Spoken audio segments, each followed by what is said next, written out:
VOA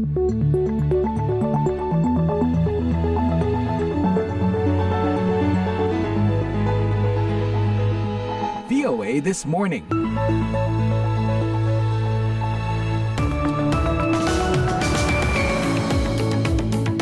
Halo, selamat pagi. Welcome to VOA This Morning yang kami siarkan live dari Studio 17 VOA di Washington DC bersama saya Rifan Dwi Astono dalam edisi hari Selasa 20 Agustus 2024. Setelah bulan lalu mantan Presiden Amerika Donald Trump dikukuhkan kembali sebagai calon presiden dari Partai Republik, pekan ini giliran Wakil Presiden Kamala Harris yang rencananya akan dikukuhkan sebagai capres dari Partai Demokrat dalam Konvensi Nasional Partai Demokrat. Jurnalis kami, Taris Hirziman, akan melaporkan dari arena konvensi mengenai agenda konvensi serta kilas balik konvensi Partai Demokrat dari masa ke masa. Kita memiliki visi itu. Kita mencintai negeri kita dan kita akan melakukan tugas kita. 2 bulan menjelang habis masa jabatan, Presiden Joko Widodo kembali melakukan reshuffle di Kabinet Indonesia Maju. Nggak ada masalah kalau soal itu kan kewenangan hak prerogatif presiden ya. Jadi nggak ada sama sekali dikotomi antara partai pemerintah atau yang lain-lain. Jangan lupa siaran ini juga dapat Anda simak secara live streaming di situs kami www.voaindonesia.com atau dengarkan kapan saja lewat podcast VOA This Morning di Spotify, YouTube Podcast, sampai Apple Podcast. Kini kita mulai siaran pagi ini dengan berita dunia bersama Nur Hadi Sucahyo. Juru bicara Sekjen PBB Stefan Dujarric mengatakan pada Senin bahwa pimpinan lembaga tersebut menuntut pembebasan segera dan tanpa syarat personil mereka yang ditahan oleh kelompok Houthi di Yaman. The Secretary General remains deeply concerned about the well-being of United Nations personnel, members of civil society, and national and international non-governmental organizations. Sekjen masih sangat prihatin akan keamanan personil PBB, anggota masyarakat sipil, LSM nasional dan internasional, misi diplomatik dan lembaga sektor swasta yang telah ditahan secara sewenang-wenang oleh kelompok Houthi selama lebih dari 2 bulan. Dan dia mendesak pembebasan mereka dengan segera dan tanpa syarat, kata Dujarric. Pada Juni tahun lalu, Dujarric mengumumkan bahwa pasukan keamanan Houthi telah menahan 11 personil PBB di Yaman.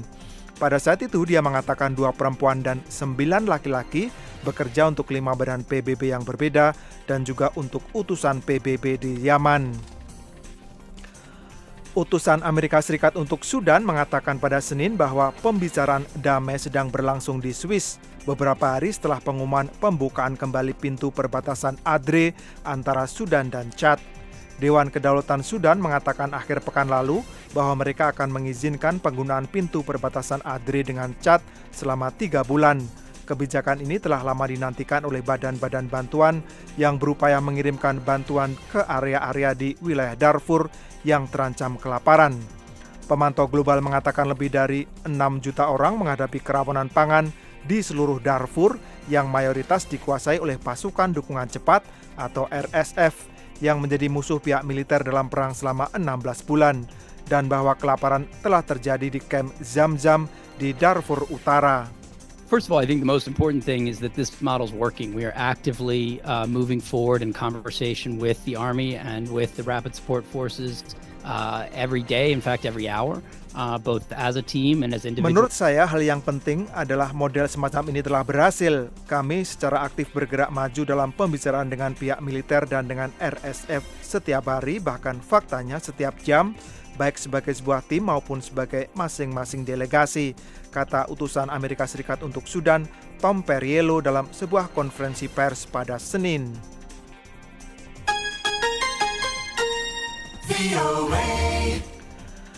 Kanselir Olaf Scholz pada Senin bersikukuh bahwa Jerman tetap akan meneruskan dukungan bagi perjuangan Ukraina melawan invasi Rusia, meskipun ada rencana untuk mengurangi separuh anggaran untuk mendukung Kiev pada 2025. Jerman adalah dan tetap menjadi pendukung terkuat bagi Ukraina di Eropa. Scholz mengatakan itu dalam sebuah unggahan di X. Jerman telah menjadi penyumbang kedua terbesar dana bantuan bagi Ukraina setelah Amerika Serikat. Juru bicara pemerintah Jerman, Wolfgang Buchner, mengatakan sebelumnya bahwa pelaporan yang menyindir kami bahwa mengurangi bantuan sama sekali tidak akurat. Dia menambahkan bahwa Jerman berkomitmen penuh untuk mendukung Ukraina sepanjang yang diperlukan. Anggaran Jerman untuk 2025 telah menjadi subjek perselisihan yang berlarut-larut antara 3 partai dalam koalisi Scholz yang berkuasa. Menteri Keuangan Liberal Christian Lindner telah meminta kementerian lain untuk melakukan penghematan untuk menghormati aturan konstitusi yang bertujuan mencegah negara itu dari utang yang terlalu tinggi. Draft terakhir termasuk sekitar 4 miliar euro atau 4,4 miliar dolar Amerika Serikat bantuan bagi Ukraina tahun depan dibandingkan dengan bantuan sekitar 8 miliar euro pada 2024. Nicaragua telah menutup 1.500 lagi lembaga non-pemerintah atau LSM. Sebuah pernyataan pemerintah menyatakan itu pada Senin, hanya beberapa hari setelah negara tersebut meloloskan undang-undang yang menuntut LSM untuk bekerja secara eksklusif dalam aliansi kemitraan dengan lembaga-lembaga negara. Pemerintah Daniel Ortega telah memenjarakan ratusan lawannya, baik yang benar-benar menentangnya maupun yang dianggap musuh, dan menutup ribuan LSM lagi sejak protes menentang rejim tersebut pada 2018 yang dihadapi dengan penindakan secara keras. Menurut PBB, tindakan itu telah menyebabkan lebih dari 300 orang meninggal. Pengumuman pada Senin itu merupakan penargetan tunggal terhadap LSM hingga saat ini dengan tuduhan bahwa mereka gagal melaporkan pemasukan mereka.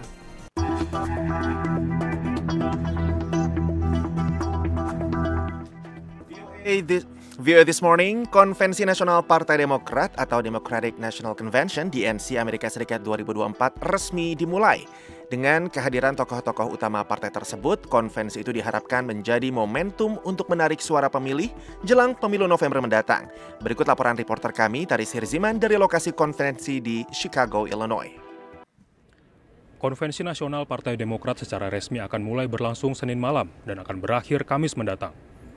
Sejumlah pejabat dari Partai Demokrat dijadwalkan hadir dalam konferensi kali ini, termasuk Presiden Amerika Serikat Joe Biden, mantan Presiden Barack Obama, dan pasangan kandidat dari Partai Demokrat dalam pemilu Amerika Serikat mendatang, yaitu Kamala Harris dan Tim Walz. Diperkirakan akan ada puluhan ribu peserta hadir dalam konvensi Partai Demokrat kali ini, yang terdiri dari para delegasi dari berbagai negara bagian Amerika Serikat. Ada 2 venue atau lokasi utama tempat berlangsungnya konvensi Partai Demokrat, yaitu United Center dan McCormick Place. Keduanya berada di jantung kota Chicago. Sejumlah kios cenderamata tampak sudah berjajar di kedua lokasi itu. Sejumlah persiapan sudah dilakukan baik oleh Komite Pelaksana Konvensi Partai Demokrat maupun pemerintah negara bagian setempat, khususnya kota Chicago, untuk memastikan kelancaran jalannya konvensi. Selain mengantisipasi puluhan ribu peserta, aparat keamanan yang terdiri dari Kepolisian Chicago dan Secret Service atau Pas Pampres juga mengantisipasi adanya aksi unjuk rasa yang diperkirakan akan berlangsung di sekitar arena konvensi.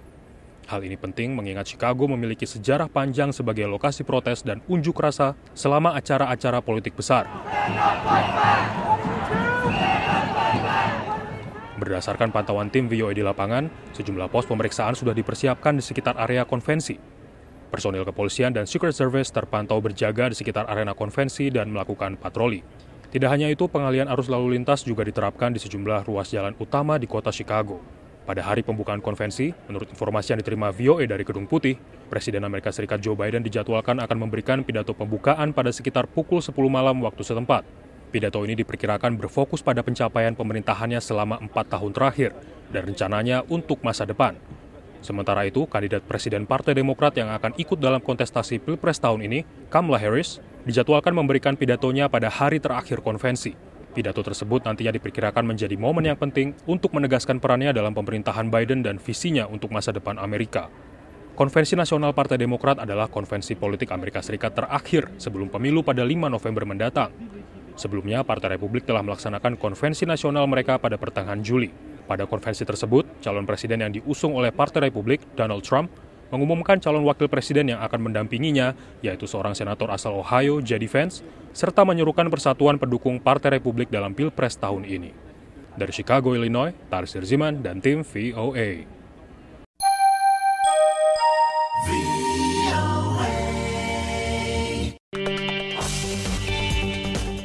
Ribuan delegasi Partai Demokrat bertemu di Chicago guna resmi mencalonkan Wakil Presiden Kamala Harris dan Gubernur Minnesota Tim Walz sebagai pasangan Capres-Cawapres untuk Pilpres Amerika November mendatang. Bagaimana berlangsungnya konvensi tahun ini dibandingkan dengan konvensi-konvensi sebelumnya? Kita simak kembali laporan dari Arena Konvensi di Chicago, Illinois bersama Taris Hirziman. Chicago, di negara bagian Illinois, menjadi tempat berlangsungnya Konvensi Nasional Partai Demokrat tahun 2024. Kota terpadat penduduk ketiga di Amerika Serikat ini sudah berkali-kali menjadi tempat berlangsungnya konvensi. Chicago juga menjadi tuan rumah konvensi pada tahun 1968. Saat itu, agenda partai di dalam ruangan tak banyak mendapat perhatian jurnalis TV, yang saat itu masih medium relatif baru. Yang disiarkan langsung justru bentrok antara polisi dengan demonstran anti-perang Vietnam di luar arena konvensi. Pada konvensi di kota New York tahun 1976, perhatian media tertuju pada cawapres pendamping Jimmy Carter sebagai capres, yaitu Walter Mondale. Kita memiliki visi itu, kita mencintai negeri kita, dan kita akan melakukan tugas kita. Terima kasih banyak. Konvensi berikutnya, tahun 1980, juga di kota New York, dilanda perpecahan internal partai. Senator Ted Kennedy menentang upaya pemilihan kembali Presiden Carter. Jimmy Carter akhirnya bisa bertahan, dan Senator Kennedy akhirnya mengaku kalah lewat sebuah pidato yang banyak dikenang hingga saat ini. Perjuangan ini tetap ada, harapan tetap hidup, dan mimpi ini tidak akan pernah mati. Konvensi kembali berlangsung di Chicago pada 1996, diwarnai demo aktivis, mendesak kesetaraan rasial dan reformasi jaring pengaman sosial. Lalu di Denver pada 2008, pidato penerimaan nominasi oleh Barack Obama dipindahkan ke sebuah stadion olahraga untuk mengakomodasi membludaknya peminat yang mencapai 84.000 orang. Dengan rasa syukur yang mendalam dan kerendahan hati, saya menerima pencalonan sebagai Presiden Amerika Serikat yang Anda berikan. Konvensi terakhir pada 2020 berlangsung virtual karena pandemi COVID dan resmi menominasikan Joe Biden sebagai capres. Semula Joe Biden akan menjadi capres tahun 2024, namun akhirnya mundur dari pencalonan akhir Juli di tengah desakan internal partai. Jajak pendapat saat itu juga menunjukkan Joe Biden tertinggal dalam dukungan melawan kandidat Partai Republik Donald Trump. Tapi sejak Biden mundur dari pencalonan, Wakil Presiden Kamala Harris yang menggantikannya sebagai capres menguat dukungannya dalam survei, meski selisihnya masih tipis. Konvensi tahun ini juga diwarnai sejumlah aksi demonstrasi. Taris Hirziman dan tim VOA. The Voice of America, VOA. Pendengar, kita beralih ke dalam negeri. 2 bulan menjelang habis masa jabatan, Presiden Joko Widodo kembali melakukan reshuffle di Kabinet Indonesia Maju. Tercatat menteri dari PDIP dicopot dan kader Gerindra mengisi kursi jabatan menteri. Gita Intan melaporkan dari Jakarta.